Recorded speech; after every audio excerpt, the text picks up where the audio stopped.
ये जेन जी है, ये वो नौजवान है जो सन 2000 के एड़े-गेड़े में पैदा हुए। तो ये जो जेन जी है ना, अब इनकी बारी है और ये सारे के सारे खड़े हुए हैं इस वक्त एंटी एस्टेब्लिशमेंट होके। तो ये तो जहां पे जिस जमात को या जिस ग्रोह को फौज सपोर्ट करेगी उसके खिलाफ वोट डालेंगे।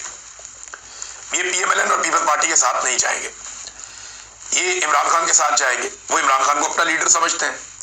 और ये जेन जी है, इसने नाक में दम किया हुआ है। अभी आने वाले वक्त में 1 साल आपका और गुजरेगा, 50 लाख और वोटर आ जाएगा।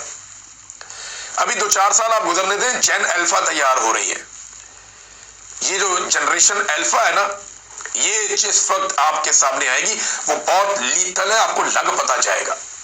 हमारे बच्चों को बड़ा होने दीजिए, वो आपको बताएंगे कि लड़ाई लड़ते कैसे और बयानियां बनाते कैसे हैं।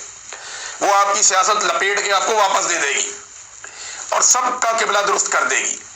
ये जेन जी और जेन अल्फा, इनके हाथ में जब चीजें आएंगी ना, तो फिर फैसला साज फैसले नहीं कर पाएंगे, फिर ये आपसे मनवा लेंगे जो इन्होंने मनवाना होगा। ये मैं अच्छी तरह जानता हूं और मैं ये देख भी रहा हूं, मैंने बच्चों के तेवर देखे हैं।